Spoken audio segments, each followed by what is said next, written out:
আচ্ছা, একটা কোম্পানির অ্যানুয়াল রিপোর্ট মানে কি শুধু শুকনো কিছু সংখ্যা? একদমই না। এসকটস কুবোটার ২০২৩-২৪ সালের রিপোর্টটা আসলে ভারতের গ্রোথ স্টোরির একটা ঝলক। তো চলুন আজ আমরা এই রিপোর্টের পাতা উল্টে দেখব কিভাবে একটা কোম্পানি দেশের অর্থনৈতিক অগ্রযাত্রার অন্যতম ইঞ্জিন হয়ে উঠছে। তো আমরা কিভাবে এগোব? প্রথমে আমরা দেখব ভারতের সার্বিক অগ্রগতির ছবিটা। এরপর কোম্পানির সঙ্গে পরিচিত হব, জানব তাদের সাফল্যের পেছনে থাকা তিনটে মূল ইঞ্জিন সম্পর্কে। তারপর দেখব তাদের রেকর্ড ব্রেকিং একটা বছর কেমন গেল। আর শেষে শুধু লাভ ক্ষতির হিসেবের বাইরে গিয়ে তাদের আসল ইম্প্যাক্টটা বোঝার চেষ্টা করব। তাহলে শুরু করা যাক। দেখুন, এসকর্টস কুবোটার মতো একটা কোম্পানিকে বুঝতে হলে শুধু কোম্পানির দিকে তাকালে চলবে না। আমাদের প্রথমে বুঝতে হবে ভারত এখন ঠিক কোন জায়গায় দাঁড়িয়ে আছে, মানে দেশের অর্থনৈতিক প্রেক্ষাপটটা আসলে কি। ভারত যে বিশ্বের দ্রুততম বর্ধনশীল অর্থনীতির একটা, এই কথাটা আমরা প্রায় শুনি, কিন্তু এর পেছনের কারণটা কি? মূলত তিনটে জিনিস কাজ করছে। দেশের ভেতরেই অভ্যন্তর চাহিদা, প্রাইভেট সেক্টর থেকে প্রচুর পরিমাণে ইনভেস্টমেন্ট আসছে, আর অবশ্যই সরকারি স্তরে বেশ কিছু বড়সড় রিফর্মস। ভাবুন একবার, সরকার পরিকাঠামো, রেললাইন আধুনিকীকরণ আর নতুন নতুন শহর গড়ে তোলার জন্য $1 ট্রিলিয়ন বিনিয়োগ করছে। এর মানে কি? এর মানে হলো রাস্তা, ব্রিজ, রেললাইন বানানোর জন্য দরকার হবে প্রচুর ভারী যন্ত্রপাতি।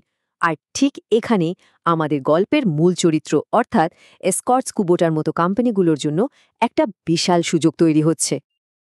বেশ, দেশের বড় ছবিটা তো বোঝা গেল।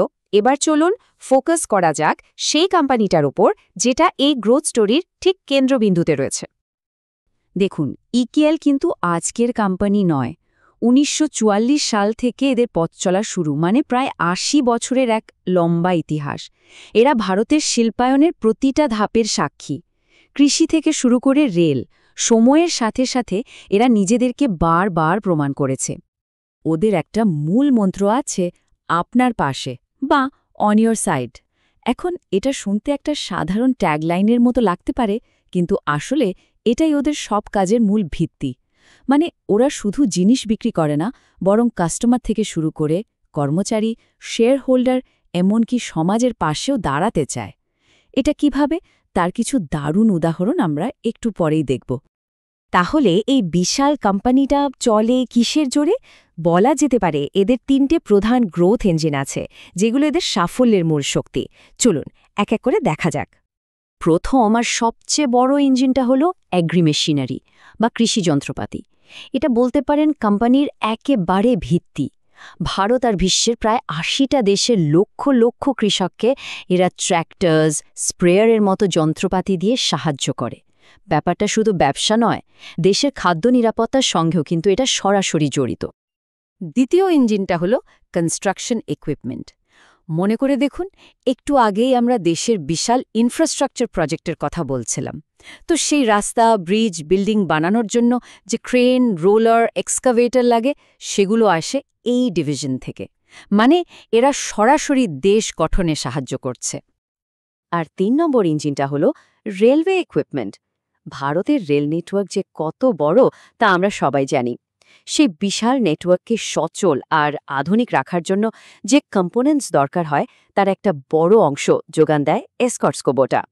এরা এই ফিল্ডের অন্যতম পুরনো আর অভিজ্ঞ প্লেয়ার। বেশ, আমরা তো কোম্পানি তিনটে ইঞ্জিনকে চিনে নিলাম।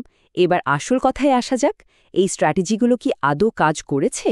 চলুন ২০২৩-২৪ সালের পারফরমেন্সের দিকে তাকানো যাক। মানে সোজা কথায় রেজাল্টটা কি হলো।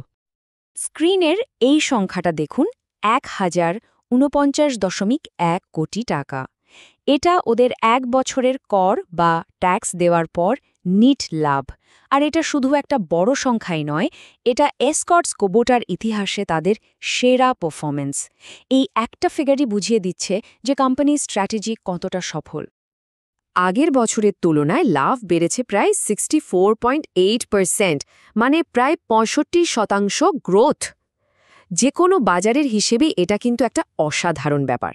এটা পরিষ্কার দেখাচ্ছে যে ম্যানেজমেন্ট ঠিক পথে এগোচ্ছে আর বাজারের সুযোগ তো পুরোপুরি কাজে লাগাতে পারছে। আর শুধু লাভ নয়, অন্য দিকগুলোও দেখুন।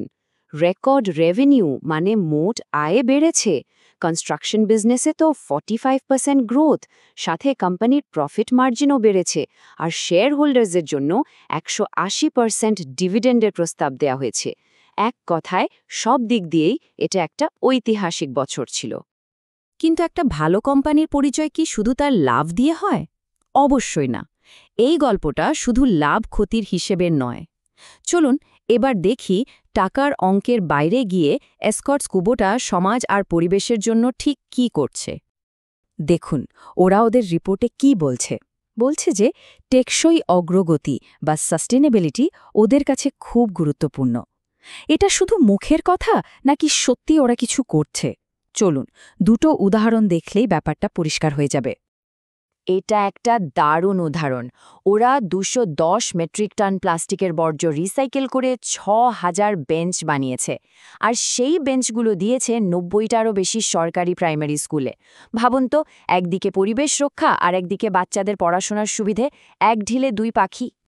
85 মিলিয়ন লিটার সংখ্যাটা এতটাই বড় যে কল্পনা করা কঠিন। সহজ করে বললে ওরা একটা গ্রামের প্রায় শুকিয়ে যাওয়া পুকুরকে আবার আগের অবস্থায় ফিরিয়ে এনেছে।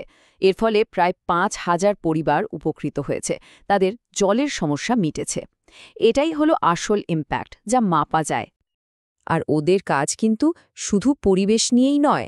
একদিকে যেমন হাজার হাজার কৃষককে নতুন টেকনোলজি ট্রেনিং দিচ্ছে, তেমনি নিমায়া প্রজেক্টের মাধ্যমে মেয়েদের স্বনির্ভর করে তুলছে। আবার স্কুলগুলোতে সুযোগ সুবিধা বাড়ানো থেকে শুরু করে স্বাস্থ্য সচেতনতা, সব দিকেই ওরা কাজ করছে। বোঝা যাচ্ছে যে ওদের সামাজিক দায়বদ্ধতার পরিধিটা বেশ বড়। তাহলে সবকিছুর শেষে একটা বড় প্রশ্ন থেকেই যায়। এসকর্টস কুবোটা একদিকে যেমন তাদের ৮০ বছরের ঐতিহ্যকে এগিয়ে নিয়ে যাচ্ছে, আরেকদিকে রেকর্ড পরিমাণ লাভ করছে। কিন্তু তারা কি এই আর্থিক সাফল্যের সাথে পরিবেশ আর সমাজের প্রতি তাদের যে গভীর দায়বদ্ধতা তার ভারসাম্য রাখতে পারবে? আর সেটাই কি ভারতকে একটা আরও সমৃদ্ধ আর সমান ভবিষ্যতের দিকে নিয়ে যাবে? শেষ পর্যন্ত ব্যাপারটা হয়তো এমনই, এক এক করে ইট গেঁথে সাবধানে পরিকল্পনা করে একটা শক্তিশালী ভবিষ্যৎ তৈরি করা।